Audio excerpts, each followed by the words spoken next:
Nitrianskom kraji cigáni sekerami dobili nie 3, ale až 4 ľudí.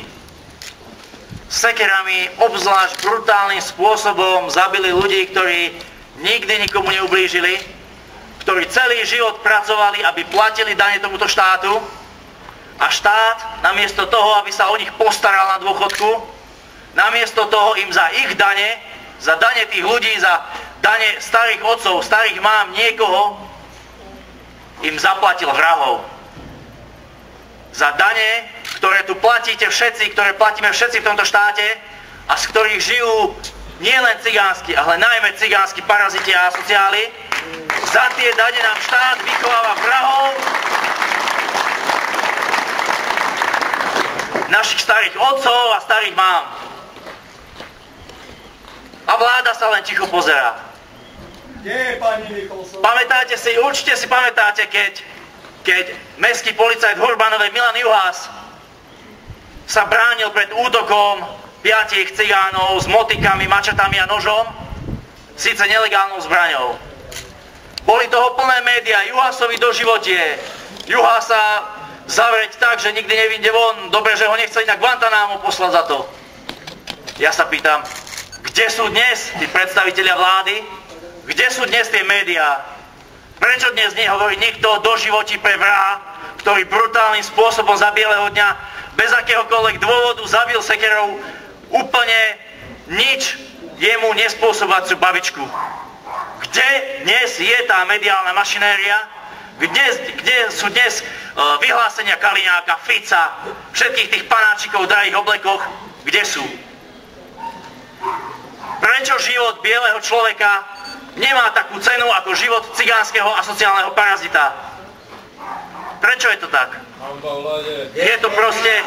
Je to jednoducho preto, že ľudia len ticho stoja, ticho nadávajú, ticho plačú, ale prídu voľby. Jediná možnosť, kedy môžeme my, obyčajní ľudia, milión niečo zmeniť, a zase dookola Fickový hlas, Dzurindový hlas, cigánskym ochrancom idú naše hlasy.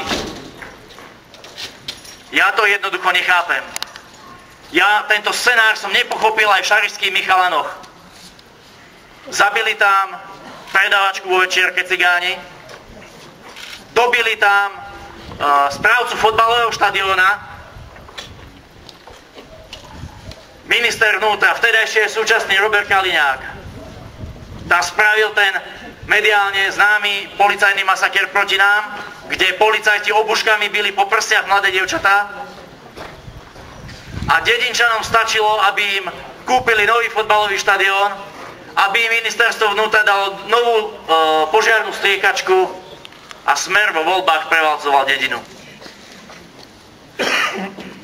Mne sa až nechce veriť, že by boli ľudia takí hlúpi, že by do nekonečna dávali svoje hlasy tým, ktorí za ich peniaze podporujú takýchto parazitov a vrahov. Viete, táto vražda, ktorá sa stala v tejto dedine, je taká smutne výnimočná aj z takého symbolického dôvodu. Tým dôvodom je to, že 5. septembra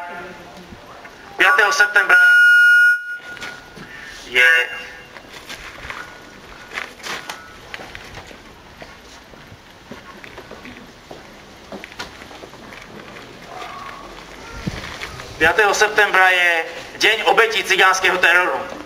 Už 2 roky si pripomíname tento deň.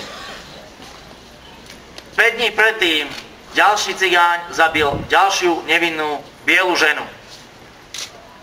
Zároveň 9. septembra, to je napozajtra, je dokonca aj štátom uznávaný deň obetí rasového násilia. Ja sa pýtam, kto z vlády si pri príležitosti Dňa obetí rasového násilia alebo pri príležitosti Dňa obetí cigánskeho teroru spomenie na takýchto nevinných zabitých ľudí?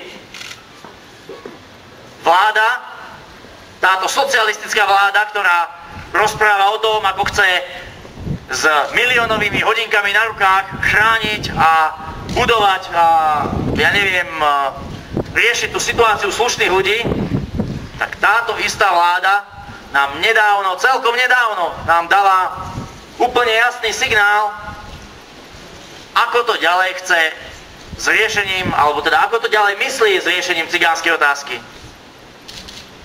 Aby som bol teda presný a aby tu zase nevznikli zo strany našich mužov zákona nejaké špekulácie o tom, že to je o nejakom rasizme, tak musím povedať, že ani my nehážeme cigánov všetkých do jedného vreca. Proti slušným, ktorí chcú pracovať, ktorí chcú normálne žiť alebo normálne žijú a pracujú, nemáme absolútne žiadny problém. Nemáme s nimi žiadny problém. Hovoríme tu o asociálnych parazitoch, o bastardoch, ktorí so sekerou v ruke zabíjajú našich ľudí. Proti tým je mierená naša kritika. A sú to presne tí istí ľudia, o ktorých Robert Fico, sám premiér Fico, ktorý sa hrá na Putina, Fico, ktorý jediný v strednej Európe zvládol spraviť 1000 klikov.